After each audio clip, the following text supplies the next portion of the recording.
MM class 8 YouTube channel के समस्त को स्वागत करुछु। तो पिला माने এই ভিডিওরে আমি দেখবা তোমার অষ্টম শ্রেণীর সাহিত্যিকা বহির উদ্বোধন যে 2 নম্বর পদ্য রয়েছে সেই পদ্যর প্রশ্ন উত্তর আলোচনা করবা। তো দেখো পহলা প্রশ্ন রয়েছে আস কথাবার্তা হেবা। তো সেদিনের উত্তর দেখবা তার পূর্ব যদি আমার চ্যানেল কে নয়া করে ভিজিট করছো তাহলে চ্যানেল কে সাবস্ক্রাইব করকে রাখো। পরবর্তী সময়ে তোমার অষ্টম শ্রেণীর সব ভিডিও এথিরে পাইবার লাগি শীঘ্র পাইবার লাগি। তো ঠিক আছে देखा पहला प्रश्न काण कही कहा किरण स्पर्श पद्मफूल फुटी थाए। तो उत्तर काण लिखा पिला माने सूर्य किरण स्पर्श पद्मफूल फुटी थाए। जिते सूर्य उदय हेसन से पद्मफूल फुटसी है। ख नंबर उद्बोधन कवितार महुमाछी विषय कवि कौन कहते। महुमाछी विषय काण कहन उत्तर लिखा आम महुमाछी मधु संग्रह करने बहुत दूर से वन पर्वत को जाए है। तापर देख ग नंबर पिंपुड़ी ठारू आमर कौन शिखबार अच्छी। पिंपुड़ी ठारू आम कौन शिखमा। तो उत्तर लिखमा आगामी दिन आवश्यकता अनवरत श्रम करी खाद्य साइती रखा कथा पिंपुड़ी ठारू शिखबार अच्छी है। पिंपुड़ी एंता परिश्रम करसी आ खाद्य संग्रह कर रखी से प्रकार आम भी भविष्य चिंता करवार कथा यहाँ आम पिंपुड़ी ठारू शिखमा। तापर घ नंबर देख जातिर उन्नति साधन पाई कवि कौन कहते। उत्तर लिखा काण जातिर उन्नति करने सर्वप्रथमे निजर मातृभाषा को उच्च और उन्नत करने कवि परामर्श देइछंती। आम यदि निजर जातिर निजर देशर उन्नति करवा लगी चाहूँ पहले आमको निजर मातृभाषा के उन्नत करवार के पड़वा ये कथाटा कवि कहीचन है। तापर वो नंबर देख मातृभाषा पोथी छुईबा करे अन्य केउ जाति लज्जाबोध करे केउ मानकु लक्ष्य करी एहा कहा जाइछि। तो देख मातृभाषा पोथी छुईबा परे अर्थात निजर मातृभाषा रे लिखा जाइतिबा पुराण पुस्तक के हाथे धरबार लगी अलगा किन जाति लज्जाबोध करसी के से प्रश्न पैराला भंगी रे से पदटा के लिखिछन। तो इन से काण कही कहा के कहिछन कथा देखमा उत्तर लिखमा आमे काण देख एक कथा मातृभाषा को निंदा करुथिबा और उपयुक्त मर्यादा देउनथिबा लोक मानकु लक्ष्य करी कहैछि। तो कवि कहा कहते कथा राज्य माने मातृभाषा के निंदा करसन। आमर मातृभाषा देख ओडिया है किंतु देख आम हिंदी कहबार लगी इंग्राजी कहबार लगी बेसी पसंद करुछु। जे इंग्राजी कहसी ताहाके आम शिक्षित बोली कहसुन। तो से प्रकार लोक मानकु कवि लक्ष्य करी कथाटा कहिछन। राइट एक नंबर गला जे 2 नंबर आस 2 बा 3टी वाक्य रे तल प्रश्नर उत्तर लिखिबा।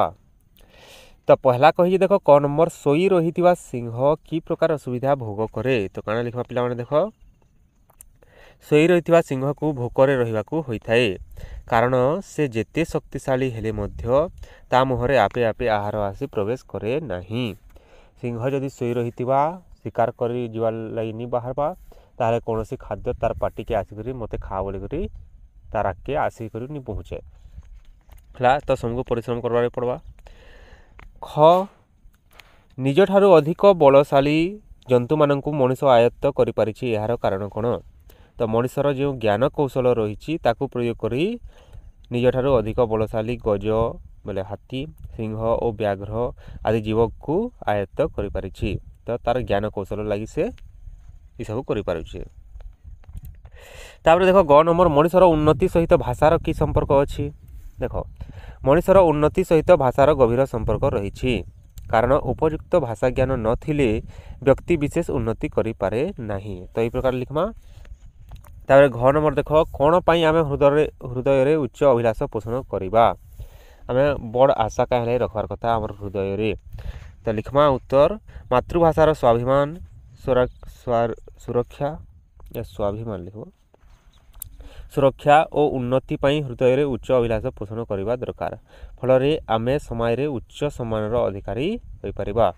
आमको जदि उन्नत हबार अच्छे गोटे भल मनीष हबार अच्छे ताहले आमे हृदय रे उच्च अभिलाष रखबार पड़वा और से हिसाब से परिश्रम भी करबार पड़वा खाली अभिलाष रखीदेले नहीं हुए। तापर पिला माने देख वो नंबर रही 2 नंबर वो कवि देशवासी को की आह्वान देइछंती। तो लेखमा आमे काने कवि देशवासी को आह्वान जणाई कहिसंती निजको उच्च करबाकू हेले निजर मातृभाषा और मातृभूमिर उन्नति कर पड़ोसी सहित समकक्ष हेबाकू हेले शुभ कर्म पथरे अग्रसर हुआ ମାତୃଭୂମି ଓ ମାତୃଭାଷା ପାଇଁ ନିଜକୁ ଉତ୍ସର୍ଗ କର। ଅର୍ଥାତ୍ ଆମକୁ ଆମ ଦେଶକୁ ଆମ ରାଜ୍ୟକୁ ଆଗକୁ ନେବାର ଅଛି ଆମର ପଡ଼ୋଶୀମାନଙ୍କ ତୁଳନାରେ। ବର୍ତ୍ତମାନ ଆମେ ପଡ଼ୋଶୀମାନଙ୍କ ତୁଳନାରେ ପଛରେ ରହିଛୁ, ତ ଆଗକେ ଯିବାର ଭାବା, ତ ସେଥିର୍ଲାଗି ସେ ଆହ୍ୱାନ ଦେଇଛନ୍। ତାପରେ 3 ନମ୍ବର ଦେଖ, ନମ୍ବର 3, ଆସ ତଳ ପ୍ରଶ୍ନଗୁଡ଼ିକର ଉତ୍ତର 100ରୁ 120 ଶବ୍ଦ ମଧ୍ୟରେ ଲେଖିବା। ଏଇଟା ଲଙ୍ଗ୍ କ୍ୱେଶ୍ଚନ୍ है, ଟିକେ ବେଶୀ ଲେଖବାରେ ପଡ଼ବା। ବେଶୀ ବେଲେ ପୁରା ବହୁତ ବେଶୀ ନାହିଁ, ଦେଖ ସହଜିଆ ଭାବେ ମୁଁ କହିଦେଉଛେ।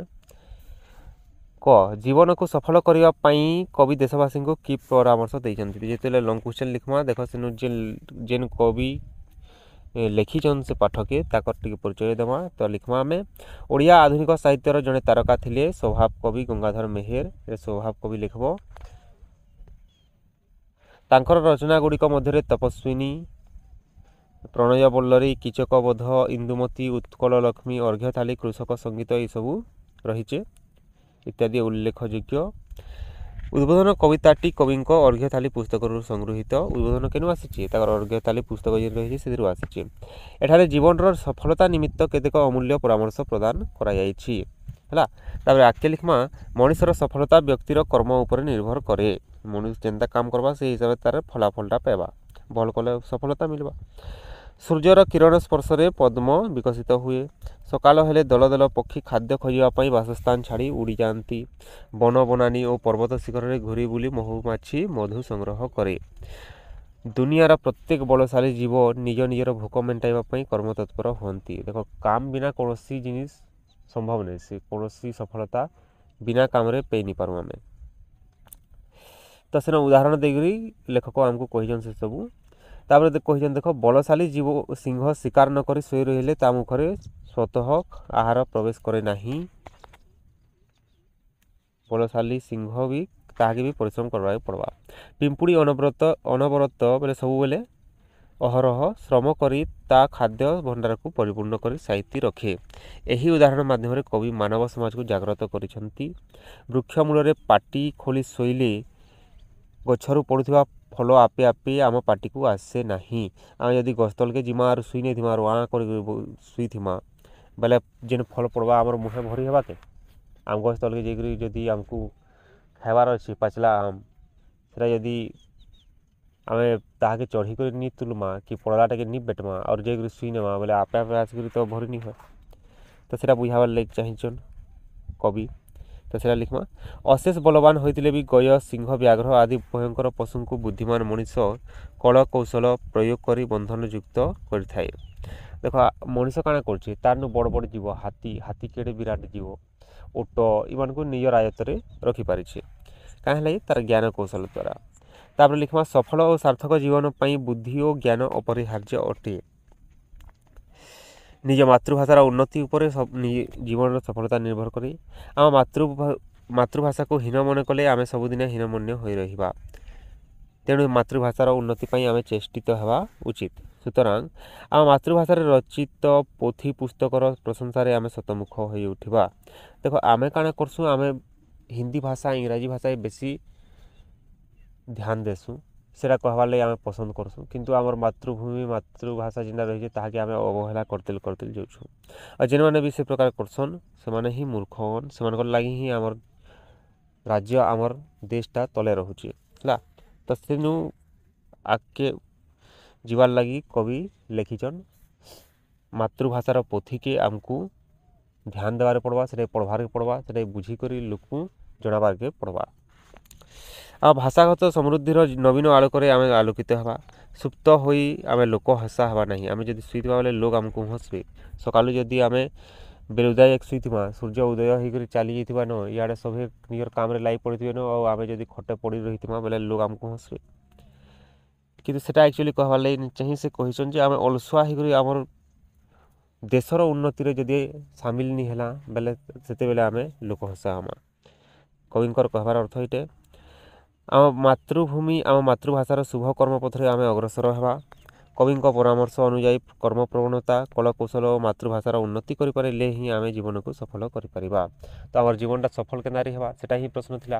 ଜୀବନଟା ସଫଳ ହେବା ପରିଶ୍ରମ ଦ୍ୱାରା, उच्च अभिलाष रखमा आ भल परिश्रम करमा ताले आमर जीवनटा सफल होगा एथिरे किए अटके नहीं पारन है।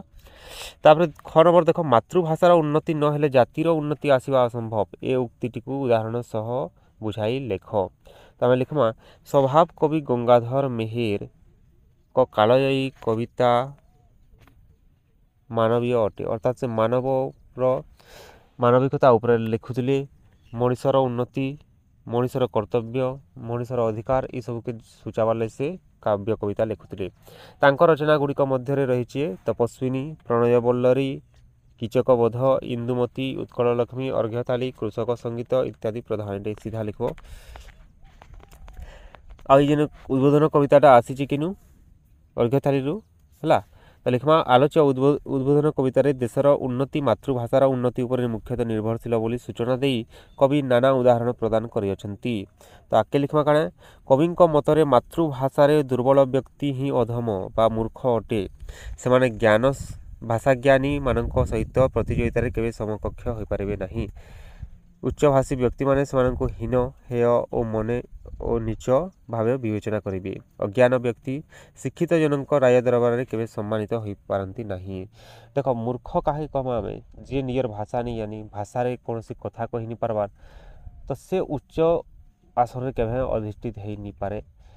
किए जदि कौन जहाँ देख भाषा ज्ञान अधिक थी जी भल कथबार्ता कही पार्थी ताके सुनवार लगे लोग पसंद करसन। वक्ता मैंने जेन देख 2 घंटा 3 घंटा धरिक एंता से भाषा सजे कर कहबे तो बहुत लोग ताकू सुनवार लगे पसंद करसन। और जार पाखे कहबार कौशल नहीं न ताके लोग पसंद नहीं करन है। आमर मातृभाषार उन्नति न हेले आम पड़ोसी राज्यर लोक माने आमको हीन भाव विवेचना करेंगे हीन भावे। मातृभाषार उन्नति बिना आम केबे उन्नति करि परिबा नहीं। शासित हवा पछके शासक हो पारिबा नहीं जदि मातृभाषार उन्नति नहीं कराला।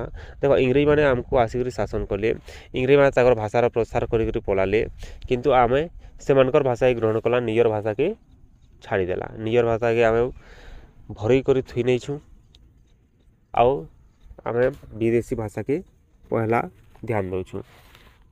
तो से लगे आम शासित होता आम शासक के नहीं पारू आम मातृभाषा के छाड़ी आम आम प्रतिवेशी मान पड़ोसी प्रतिवेशी सहित आम आम निज को तुलना कले आमर हीनता और न्यूनता प्रतिपादित हुए। आम मातृभाषा को हीन कले आम सबुदिन हीनमन्य हो रही। तेणु मातृभाषार उन्नति आम सतत चेष्टित हेबा उचित। एथिपाई आम मातृभाषा रचित पोथी पुस्तकर प्रशंसार आम शतमुख हो उठा। आम भाषागत समृद्धिर नवीन आलोक आम आलोकित हेबा। आम मातृभूमि और मातृभाषार शुभ कर्मपथरे आम अग्रसर हेबा। जातिगत और भाषागत चिंता चेतन आम मनरू आलस्य दूरई जीव। यार समृद्धि निमित्त आम धन ध्यान मन सबकि उत्सर्ग करदेबा। एपरि एक शुभ कर्म पाई भगवान आमर मंगल करिवे। यह द्वारा आमर जीवन पथ शुभप्रद हेबो एवं मातृभाषार गुणगान रे आम देशवासी जीवन सफल हेबो। सुतरां उपरोक्त आलोचना जना जाए जे मातृभूमि और मातृभाषार उन्नति को आम जीवन धर्म कले आम देश प्रगतिशील हो उठिबो और देशवासी को जीवन सफल हेबो। तो कवि न कहबार लगे चाहिए जे आमर मातृभाषा के आमको आगे नेबार पड़वा। मातृभूमि के जदि बढ़ावार अच्छे आगे आम प्रतिवेशी मान जदि आमको उन्नत होबार अच्छे बेले आमे आमर मातृभाषा के देवता भलिया मानवार पड़वा ताहाके बढ़ावार पड़वा। तार जेन पुराण पोथी पुस्तक उपनिषद जहाँ किसी रही आउ भी आधुनिक लेखा जहाँ रही भल भल लेखा सेटा के आमे पढ़ी बुझीक आमर संस्कृति धर्म के बाहर साइड रे प्रचार करवार के पड़वा। आम विदेशी परंपरा के धरी नहीं छूँ निजर परंपरा के भूली जाऊँ। यहाँ ही हूँ सब बड़ मूर्खामी आमर लगे है।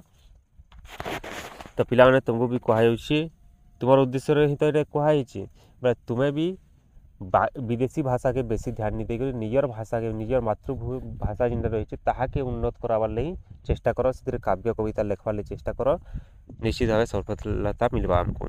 तापर ग नंबर देखा पिला माने यही कवितार नाम उद्बोधन रखार कि यथार्थता रही। तो आम लिखमा देख गंगाधर मेहेर सारस्वत सृष्टि अनन्य और असाधारण तांको काव्य कविता मध्य जेनटा रही है लिखमा है। तापर लिखमा आम उद्बोधन कवितार प्रतिटी पंक्ति देशवासी को उद्बुद्ध कर सहायता होती। प्रत्येक पदर से सबको जागृत करवार चेष्टा कर अलसुआ व्यक्ति मान परिश्रमी हेबार लगी से कहीचन। तो से लगी ही उद्बोधन रखाई। तो आम आगे लिखमा मनीष एक विवेकी प्राणी किंतु सबू पारंगमता सत्वे सबू पारुले भी से काण करसी बेले बेले सुप्त सिंह परी आलस्य बुड़ी रही से विलास व्यसन जीवन निर्वाह करे। सेपरि मनीष को कवि पिंपुड़ीर उदाहरण दे जाग्रत करिसेंती। अति क्षुद्र हेले भी पिंपुड़ीटीए अनवरत परिश्रम कर आगामी दिन दुर्दिन रक्षा पाइबापी खाद्य संग्रह करे। तार खाद्य भंडार को परिपूर्ण कर साइति रखे। तो आम भी से प्रकार हो कथा पिंपुड़ी भाया परिश्रम करवार कथा। यही कवितार से आम सुप्त देशवासी को चेताई देइछंती। सेहिथिपाई गंगाधर तांक रचित आलोच्य कवितार नामकरण उद्बोधन रखिंट। समृद्ध मातृभूमि मातृभाषार नरनारी को उच्चासी न करे। तेणु कवि मातृभाषार उन्नति करने निमंते आमको जागृत कराई। कवि आमको स्मरण कराई अछंती उच्च हेबापाई कर जेबे आशा उच्च कर आगे निज मातृभाषा मूर्ख व्यक्ति ज्ञानहीन पशु सहित समान। तो देखो आमको जदि उच्च हबार अच्छे बेले आमको आमर मातृभाषा के उच्च करार पड़वा।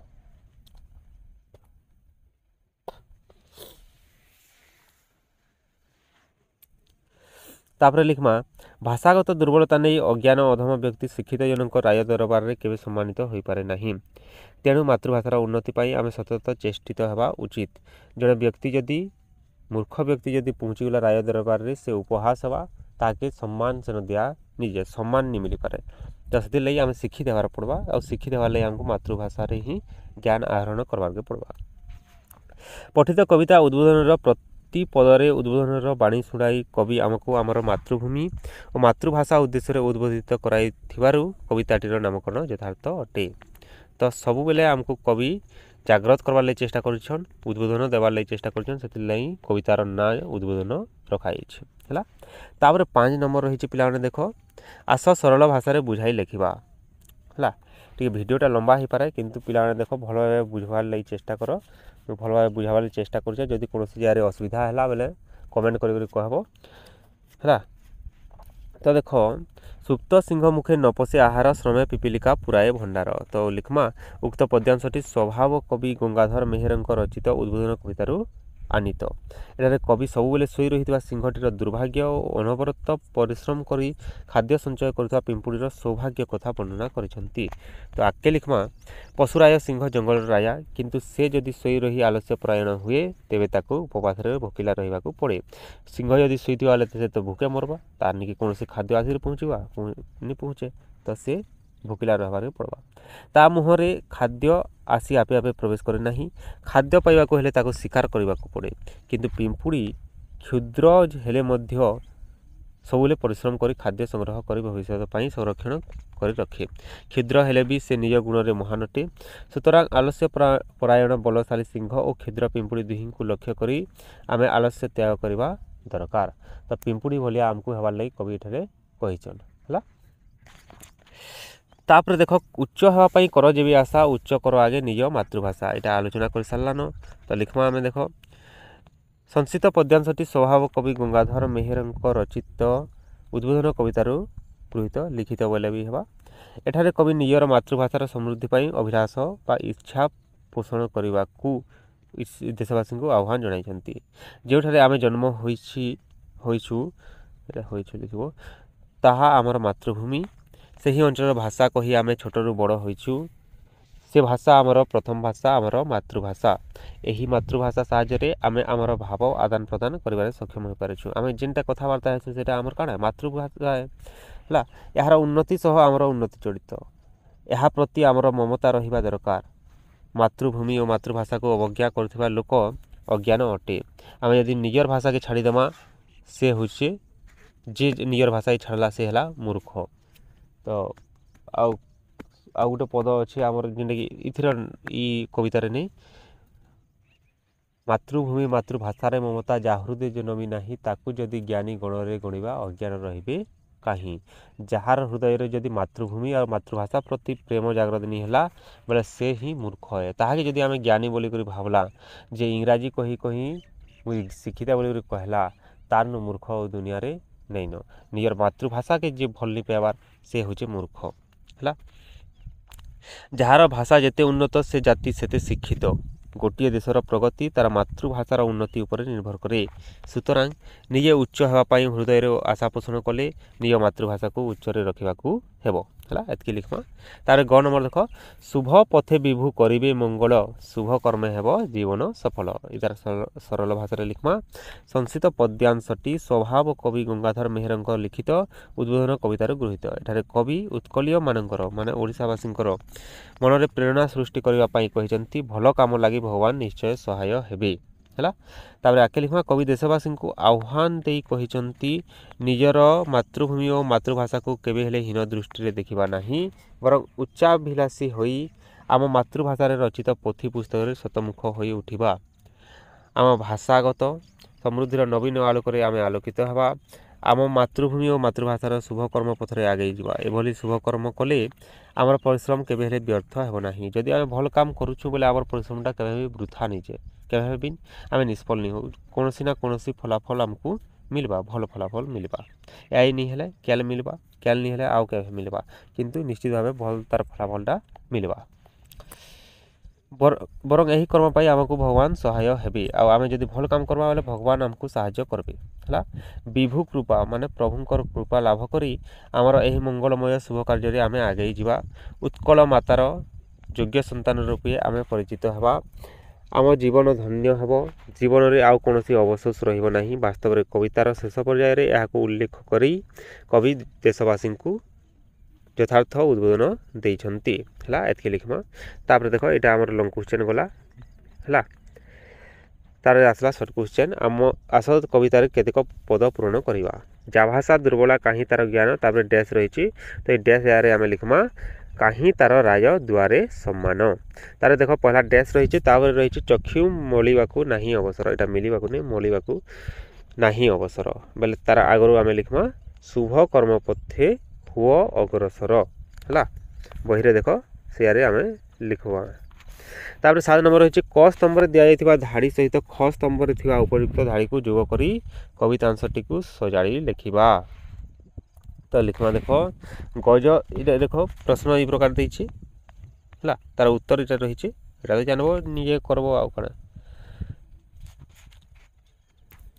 ଯେନ୍ଟା ଯାହାର ପଦ ଏ ସେଟାକେ ସଂଯୋଗ କର୍ମା, ଏଇଟା ଦେଖିନିଅ ଆଉ ଏଇ ହିସାବରେ ଲେଖିବ। ତାପରେ 8 ନମ୍ବର ରହିଛି, ଆସ ନିମ୍ନଲିଖିତ ଶବ୍ଦ ଗୁଡ଼ିକର ଗଦ୍ୟ ରୂପ ଲେଖିବା। ଗଦ୍ୟ ରୂପ ପଦ୍ୟ ରୂପ ଜାଣିଛ, ମୌନ ମୌନ, ନ୍ୟୁନ ନ୍ୟୁନ, ଦୁଆର ଦ୍ୱାର, ଜନମୀ ଜନ୍ମୀ। ହେଲା, ତାପରେ 9 ନମ୍ବର ରହିଛି, ଶ୍ରୁତି ମଧୁର କରିବା ପାଇଁ ନିମ୍ନଲିଖିତ ପଦ ଗୁଡ଼ିକୁ ପଦ୍ୟରେ କିପରି ଲେଖିବା। ଏଇଟା ଗଦ୍ୟ ରୂପ ଦେଇଛି, ତାର ପଦ୍ୟ ରୂପ ଲିଖ୍ମା।